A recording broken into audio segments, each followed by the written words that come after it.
Tumsifu Yesu Kristo. Mpendwa mtazamaji wa Kipalapala Seminari Online TV. Leo tarehe 30 mwezi Novemba mwaka 2025, ambapo kila tarehe 30 mwezi Novemba Mama Kanisa hufanya adhimisho la sikukuu ya Mtakatifu Andrea Mtume, mmoja wa mitume wa Bwana wetu Yesu Kristo. Japo kwa mwaka huu sikukuu hii haitafanyika kwa sababu itakuwa ni Dominika. Karibu mpendwa, tutafakari kwa pamoja historia fupi ya Mtakatifu Andrea Mtume.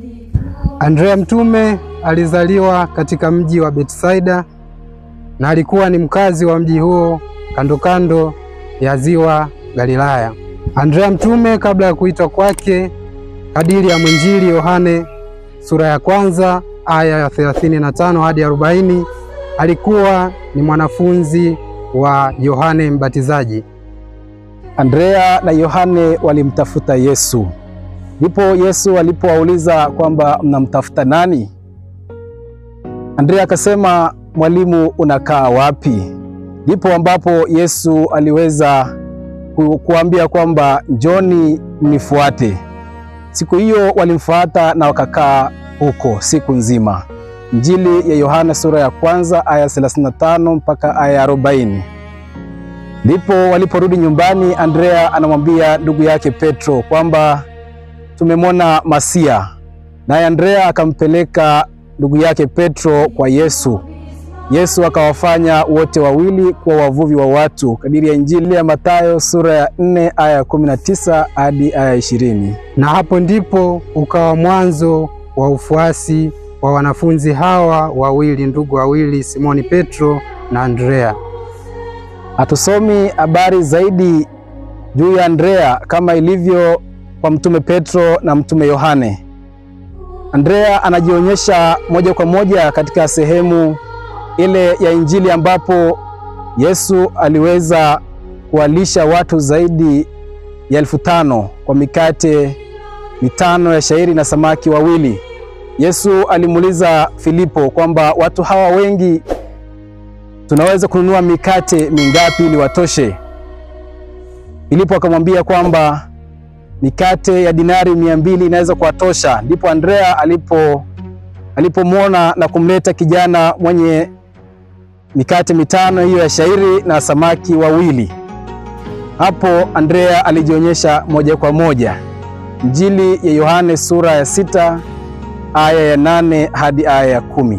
Baada ya Pentekoste, mtume Andrea alikwenda kuhubiri Injili maeneo mbalimbali ya mashariki ya Ulaya na Asia ndogo, hasa maeneo ya Ugiriki, maeneo ya Romania, Macedonia, Scotland, na alishiriki shughuli za kijamii, shughuli mbalimbali kama uvuvi, na anaheshimiwa sana mtume huyu kama msimamizi na mwombezi wa mataifa hayo. Vile ni msimamizi wa wavuvi. Mtume Andrea aliuliwa wakati wa madhulumu ya Kaisari Nero. Amri hiyo ilitolewa na gavana wa Kirumi anayeitwa Aekeasi mwaka wa 60 baada ya Kristo. Andrea alisulubishwa msalabani, lakini msalaba wake haukuwa kama ulivyo msalaba ule aliosulubiwa Bwana wetu Yesu Kristo. Aliomba msalaba wake uwe wa umbo la X, kwamba kuonyesha unyenyekevu, hakustahili kufa kama alivyo Bwana wake. Mtume Andrea alipoona msalaba uliletwa kwa ajili ya yeye kuteswa, aliufurahia ule msalaba na akasema, msalaba uliotukuka sana, msalaba wa Bwana wangu, msalaba mtamaniwa sana, nipokee mikononi mwako, mimi mwanafunzi wa mtumishi wa Bwana wangu.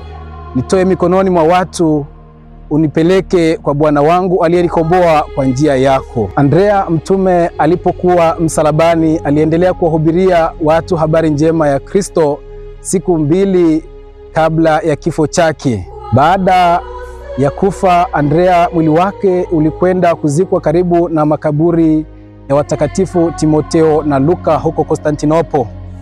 Lakini baadaye, wakati wa vita vya msalaba, Mfalme Konstantino wa pili aliamuru masalia yake yaletwe kutoka Konstantinopo mpaka kusini mwa Italia.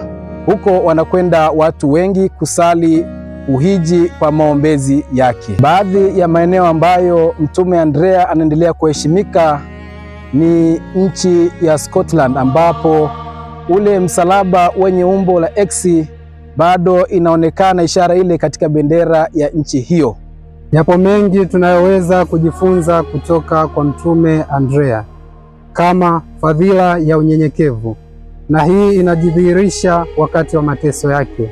Hakutaka asulubiwe katika msalaba unaofanana na Kristo, bali alitaka msalaba wake uwe na umbo la X. Jambo jingine tunaloweza kujifunza ni fadhila ya uinjilishaji au roho ya uinjilishaji. Mtume Andrea anajulikana kama ni mtume mpeleka watu kwa Yesu, na ndio wito ambao kila mmoja wetu aliye Mkristo mbatizwa ameitiwa. Lakini pia jambo jingine tunaloweza kujifunza kutoka kwa maisha ya Mtume Andrea ni uthabiti wa imani hata katika mateso. Na hii inajidhihirisha Mtume Andrea akiwa katika mateso aliendelea kuhubiri kwa moyo, akidhihirisha imani yake kwa Kristo Mwokozi wetu. Mpendwa mtazamaji, tunakusihi nawe uige fadhila za Mtakatifu Andrea Mtume kama nasi tunavyojitahidi kuiga. Usikose kufuatilia Kipalapala Seminari Online TV. Tumsifu Yesu Kristo.